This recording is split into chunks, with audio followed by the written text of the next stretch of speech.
तो फ्रेंड्स, हमारा computer ethical hacking का एक और नया वीडियो है और इस वीडियो के अंदर मैं आगे और पढ़ाने जा रहा हूँ यहाँ पर। तो इसको कंटिन्यू करने से पहले इसकी आगे के 3 वीडियो देख लीजिए, तभी आपको ये पता चलेगा कि सिनेरियो क्या है यहाँ पर और होम कंप्यूटर क्या होता है, फोर्क मॉडल क्या होता है। इसकी यहाँ पर मैंने आपको समझाया था कि मॉड्यूल ऑब्जेक्टिव क्या होती है और उस मॉड्यूल ऑब्जेक्टिव के अंदर में क्या क्या पढ़ाने वाला हूँ यहाँ पर। तो मॉड्यूल फ्लो करते हैं एसेंशियल टर्मिनोलॉजीज, कंप्यूटर सिक्योरिटी और पोटेंशियल लॉस टू सिक्योरिटी के टाइम के अंदर क्या प्रॉब्लम होती है। तो सिक्योरिटी जो इंसिडेंट जो अकरेंस जो होती है ये क्या टाइम हुआ था, उसके अंदर कौन कौन सी ज़्यादा जो रिपोर्ट हुई थी 2020 के अंदर भी कि कौन कौन से ज़्यादा रिस्क हुए थे, कौन कौन से ज़्यादा प्रॉब्लम हुई थी यहाँ पर। तो एसेंशियल टर्मिनोलॉजीज क्या होती है वो भी वीडियो जाकर देख लीजिए। सभी वीडियो को मैंने पार्ट पर समझाया। कंप्यूटर सिक्योरिटी की 3 तरह की मैंने सिस्टम बताई थी मैंने आपको। ओके, तो इन सभी को कंप्लीटली ध्यान से देखिए तभी आपको पता चलेगा, वरना पता नहीं चलेगा। ओके, तो हम सिक्योरिटी क्यों देते हैं मैंने पिछली वीडियो में समझाया था, ये बहुत ही इंपॉर्टेंट है। तो ये वीडियो जाकर देखिए तभी आपको पता चलेगा, वरना पता नहीं चलेगा। उसके अलावा मैंने आपको समझाया था कि जब हमारा ऊपर अटैक होता है तो क्या क्या हमें नुकसान होते हैं यहाँ पर, चाहे वो कंपनी हो या फिर हमारा छोटा सा कंप्यूटर हो या कोई भी हमारा घर का कंप्यूटर हो या बड़ी से बड़ी ऑर्गेनाइजेशन हो या गवर्नमेंट हो या प्राइवेट कंपनी हो, कोई भी हो। तो ये सारी चीज़ें होती हैं यहाँ पर। तो आज जो हमारा मॉड्यूल फ्लो के अंदर सेकंड जो सिस्टम हम जैसे एलिमेंट्स ऑफ सिक्योरिटी पढ़ेंगे, लेयर ऑफ सिक्योरिटी पढ़ेंगे और सिक्योरिटी रिस्क क्या होती है जो होम यूज़र के लिए, तो हम क्या सिक्योर कर सकते हैं, इन 4 पॉइंट को अभी हम समझेंगे। ओके, तो ये एथिकल हैकिंग का पहला वर्जन है। फिर सेकंड वर्जन के अंदर एथिकल हैकिंग का और एडवांस में आपको समझाने जाऊंगा। Okay, one by one. तो हमारा जो एसेंशियल पहले फर्स्ट एलिमेंट ऑफ सिक्योरिटी हम पढ़ेंगे अभी। ओके, तो एलिमेंट सिक्योरिटी क्या होती है। ओके, तो चलिए हम वीडियो को स्टार्ट करते हैं।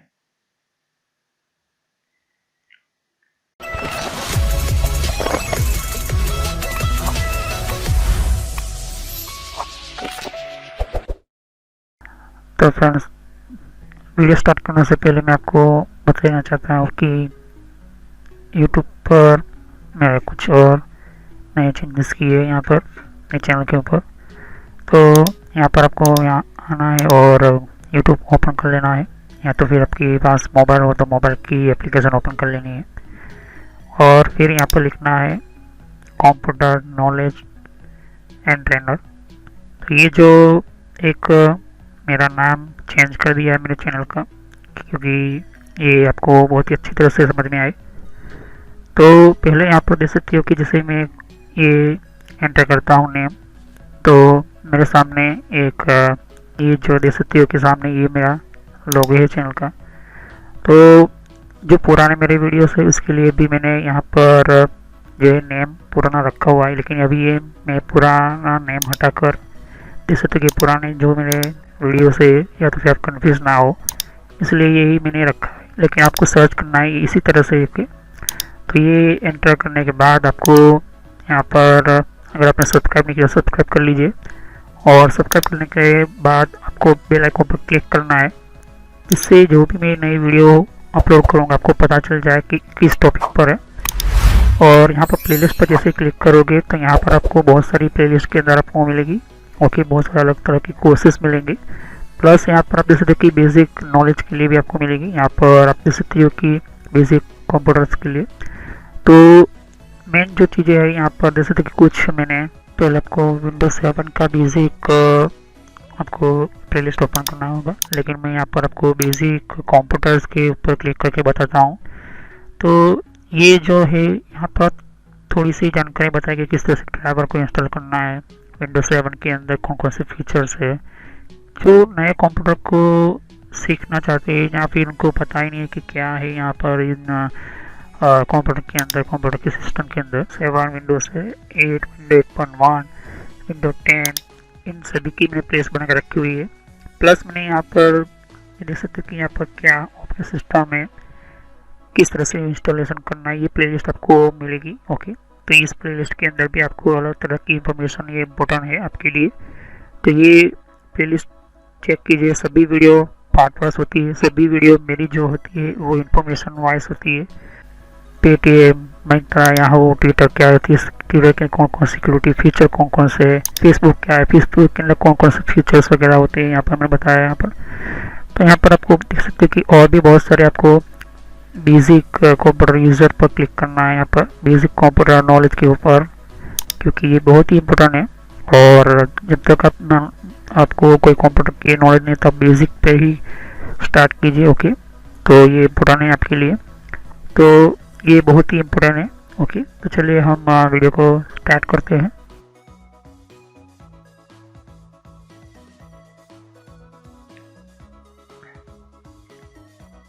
तो देख सकते हो कि एलिमेंट्स ऑफ सिक्योरिटी, मतलब सिक्योरिटी के जो एलिमेंट्स जो होती है बहुत ही इम्पोर्टेंट होते हैं यहाँ पर।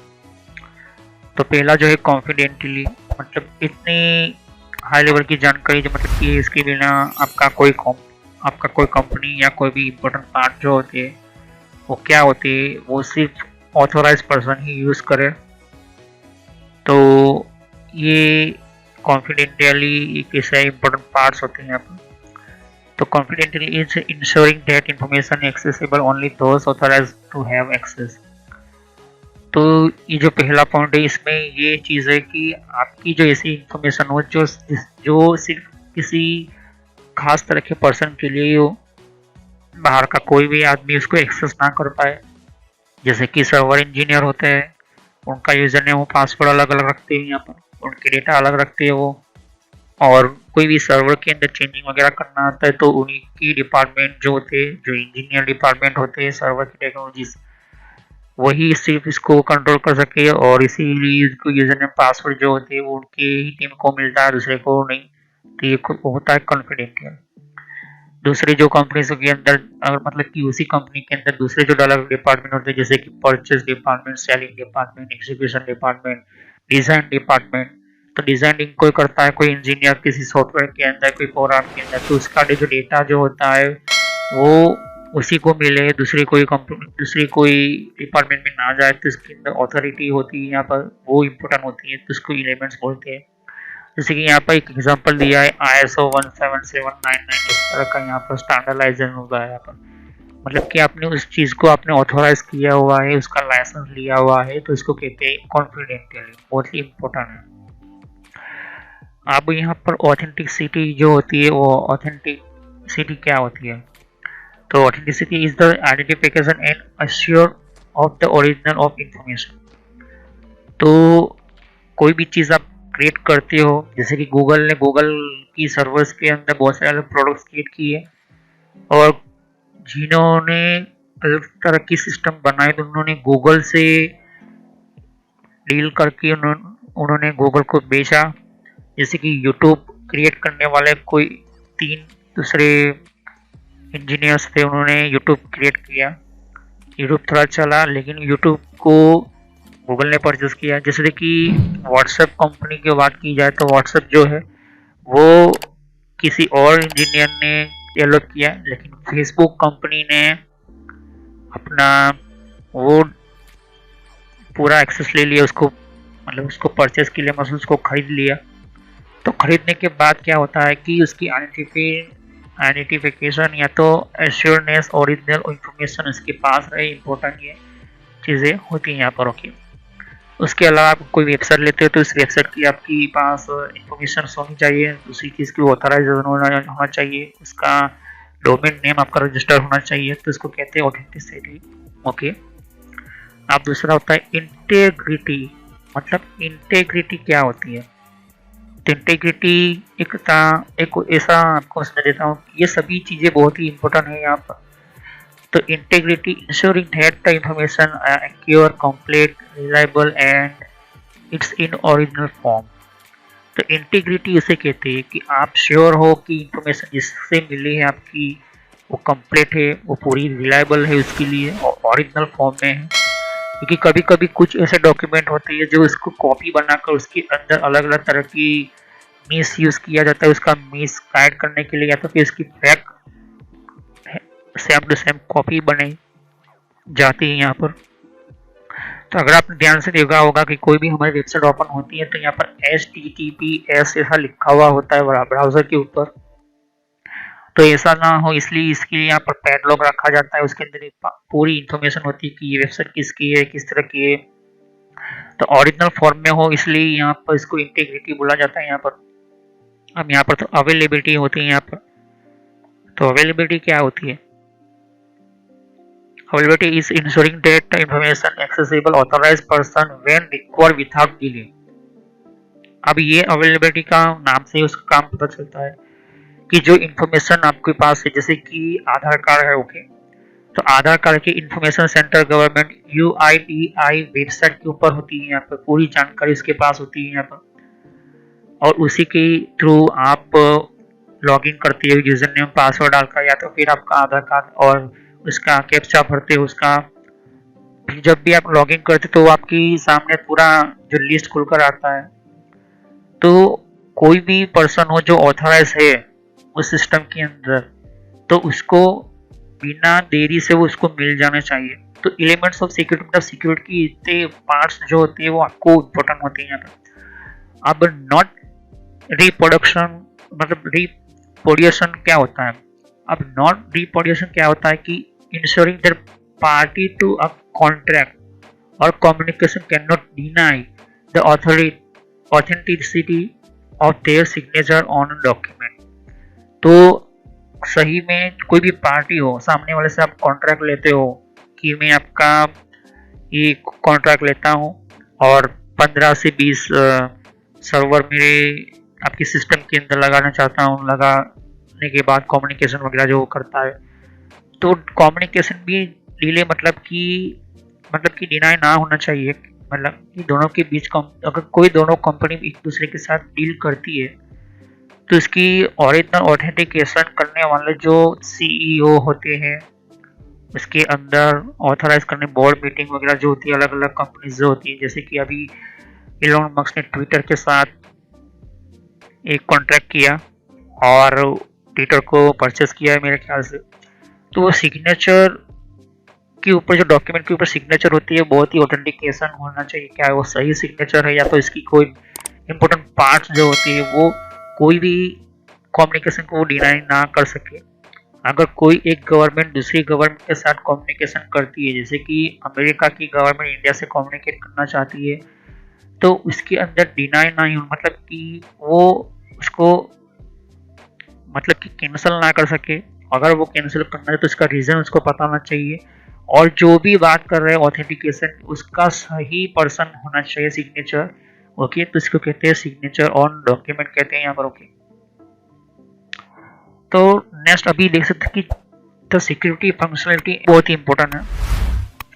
सिक्योरिटी फंक्शनलिटी और ease of use important part है। ये एक ट्रायंगल शेप में होता है यहाँ पर। अब इसके अंदर सिक्योरिटी फंक्शनलिटी और ईज ऑफ यूज होता है यहाँ पर। तो पहले आपको ये पता होना चाहिए कि क्या होता है सिक्योरिटी वगैरह। तो application software product by default are pre configure of ease of use. तो एप्लीकेशन हो या सॉफ्टवेयर की प्रोडक्ट हो, वो जो भी चलता है वो प्री कॉन्फ़िगर होता है किसके लिए? Ease of use, which make the user vulnerable to various security flaws। उसको जब बनाते हैं यहाँ पर यूजर, कोई भी यूजर इंजीनियर होता है, तो उसका सिक्योरिटी फ्लॉज जो होती है वो किस तरह से होना चाहिए इसको भी ध्यान में रखकर बनाया जाता है। अब सिमिलरिटी जो होती है इंक्रीज फंक्शनलिटी फीचर्स के लिए बनाया जाता है, मतलब कि सिक्योरिटी जो होती है उसको फंक्शनलिटी को बढ़ाने के लिए बनाया जाता है। यहाँ पर कोई भी सिक्योरिटी होती है, कोई भी फंक्शन बढ़ाते हैं तो वो फीचर को सिक्योरिटी में देखकर ही बनाया जाता है। यहाँ पर किसके अंदर? एप्लीकेशन के अंदर। In an application make difficult to use additional to being less secure.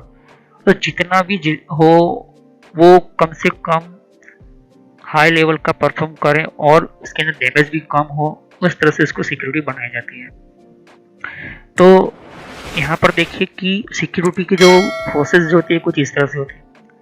पहली जो होती है फंक्शनलिटी, इसके अंदर फीचर हम ऐड करते हैं, उस फीचर को इजी यूज कर सके, ओके, कोई भी आए तो उसको यूज कर सके। और उस सिक्योरिटी जब यूज होती है तो उस सिक्योरिटी को इसको रिस्ट्रिक्शन कितना देना चाहिए, उस फंक्शन को कितना रिस्ट्रिक्शन देना चाहिए, इसको इजी टू यूज होता है वो। तो देख सकते हैं कि फ्यूचर जो है डिपेंड है इजी यूज करने के लिए, और जब यूज टू यूज होता है तो वो डिपेंड होता है सिक्योरिटी के ऊपर, और सिक्योरिटी जो डिपेंड उसके ऊपर कंट्रोल करता है फंक्शनलिटी पर। एक ट्राइंगल होता है यहाँ पर। तो moving the ball toward security means moving away from functionality and ease of use. इसका बेस्ट एग्जांपल है आपका विंडोज 7, विंडो 8, विंडो 10, विंडो 11। तो कोई भी नई ऑपरेटिंग सिस्टम आती है, कोई भी सिस्टम आती है, तब उसके अंदर फंक्शनलिटी पे देखी जाती है फीचर्स कौन कौन से हैं। अब उस फीचर के अंदर इजी टू यूज मतलब ईज ऑफ यूज होके मतलब अच्छे से बेहतर बनाता है यहाँ पर। तो वो डिपेंड होता है सिक्योरिटी के ऊपर। अगर सिक्योरिटी नहीं डालोगे तो काफ़ी लोग इसका मिसयूज करेंगे। अब वो सिक्योरिटी जो डिपेंड होती है वो किसके ऊपर ध्यान में रखकर बनाई जाती है, फंक्शनलिटी पर। यही वो चीज़ें आपको सामने ये है यहाँ पर, ओके। अब हम फंडामेंटल सिक्योरिटी कॉन्सेप्ट जो है बहुत ही इंपॉर्टेंट है यहाँ पर। तो पहला जो है हमारा प्रिकॉशन क्या होता है, मतलब हमें क्या इंपॉर्टेंट पार्ट्स वगैरह जो होते हैं। तो adhering to the prevention major करता है यहाँ पर while using computer system and application. जब हमारे कंप्यूटर यूज करते हैं सिस्टम को या फिर एप्लीकेशन को, तो हमें ये पता होना चाहिए कि हम क्या कौन सी फंक्शनलिटी ऑन कर रहे हैं या बंद कर रहे हो, ओके। अब मेंटेनेंस होते हैं यहाँ पर। तो मेंटेनेंस क्या होता है, ये सिक्योरिटी के कुछ कॉन्सेप्ट है फंडामेंटल, ये बहुत ही इंपॉर्टेंट है। तो managing all the changes in the computer application and keeping them up to date. तो मैनेज करते हैं हर चेंजेस के अंदर हम चेंजेस जो होते हैं यहाँ पर, और कंप्यूटर की एप्लीकेशन और keeping up them up to date. तो हम उस एप्लीकेशन को क्या करते हैं, अप टू डेट करते रहते हैं। क्योंकि कंपनी जो होती है, अगर मैं कहूँ Windows 7, window 8, window 8.1, window 10, window 11, सबने अपने अपने तरीके से इस अभी भी विंडोज ऑपरेटिंग सिस्टम के अंदर अगर आप ध्यान से देखोगे अपडेट की फंक्शनलिटी आती है। क्यों?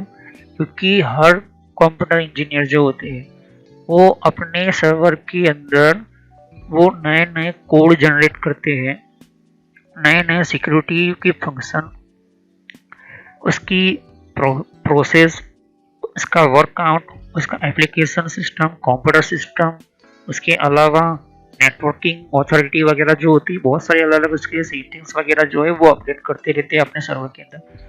अब हमारा जो कंप्यूटर, चाहे वो कंपनी का हो या कोई भी हो या कोई, तो माइक्रोसॉफ्ट कंपनी के अंदर से ही हमें, मतलब माइक्रोसॉफ्ट की मेन सर्वर से ही हमें ये चीज़ें मिलेगी, और वो अपडेट करने के बाद ही हमें मिलेगी। तो इसे कहते हैं मेंटेनेंस। दूसरा मेंटेनेंस जो होता है हार्डवेयर मेंटेनेंस, जैसे कि रैम हमारा हो गया, मदरबोर्ड हो गया, सीपीयू हो गया, हार्ड डिस्क हो गई। तो कोई हमारा सर्वर है कोई कंपनी का, तो उस सर्वर को हम एक और बेहतर सर्वर बनाना चाहते हैं। जैसे कि अगर आपने 8 GB या 15 GB से लेकर 32 GB तक आपने सर्वर बनाया, तो 32 GB से अब आपको 64 GB की रैम डालनी है। तो आपको सर्वर बंद करके फिर इसके अंदर और आप रैम ऐड करोगे। तो ये होता है हार्डवेयर मेंटेनेंस, जिससे कि आपका और बेहतर तरीके से आपका सर्वर चले। अब रिएक्शन क्या होता है, कि रिएक्शन का मतलब होता है कि acting timely when security incidents occur, okay.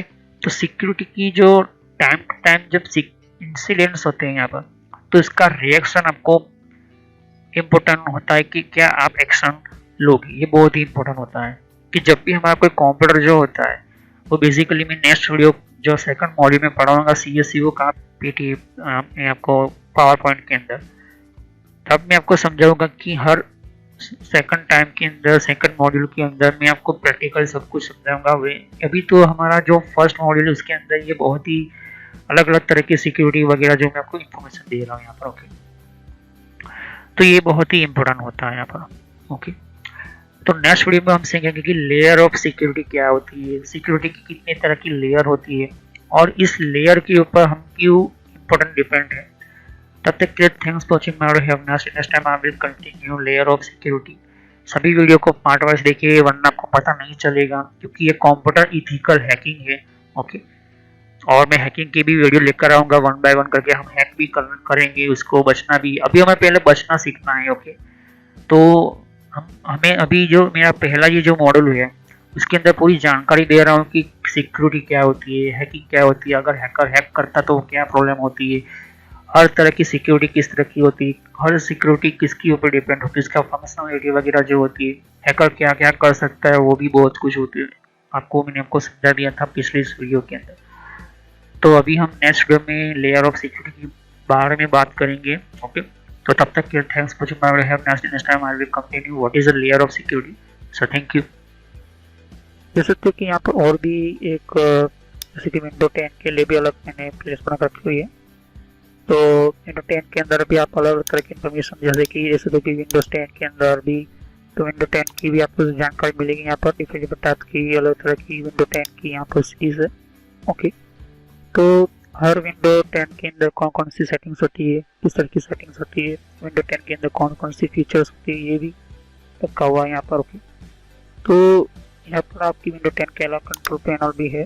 Control panel के अंदर भी आपको जानकारी कंट्रोल पैनल क्या होता है। ओके, और आप देख सकते हैं कि कंप्यूटर हार्डवेयर का कोर्स आपको ये इम्पोर्टेंट है, ये अभी सीखिए। और कंप्यूटर नेटवर्क का भी कोर्स कंटिन्यू कर रहा हूँ यहाँ पर। ओके, तो जहाँ पर आपकी जिस फील्ड के अंदर आपको इन्फॉर्मेशन चाहिए, साथ ही मैंने जीमेल किस तरह से बनाना, जीमेल क्या है, Gmail port forwarding, Gmail system, Gmail ID, Gmail के अंदर क्लोनिंग किस तरह से करी जाती है, यहाँ पर जीमेल के अंदर किस तरह से हम लेबल क्रिएट करते हैं, यहाँ पर ये भी सिखाया मैंने यहाँ पर। ओके, तो आगे जाके आप देख सकते हो कि और भी बहुत सारे यहाँ पर वीडियो है विंडोज 10 के यहाँ पर। ओके, तो मैंने पेटीएम, मिंत्रा, याहू, ट्विटर क्या होती है, ट्विटर के कौन कौन सिक्योरिटी फीचर कौन कौन से, फेसबुक क्या है, फेसबुक के अंदर कौन कौन से फीचर्स वगैरह होते हैं यहाँ पर मैंने बताया यहाँ पर। तो यहाँ पर आपको देख सकते हो कि और भी बहुत सारे आपको बेसिक कंप्यूटर यूजर पर क्लिक करना है यहाँ पर, बेसिक कंप्यूटर नॉलेज के ऊपर, क्योंकि ये बहुत ही इम्पोर्टेंट है।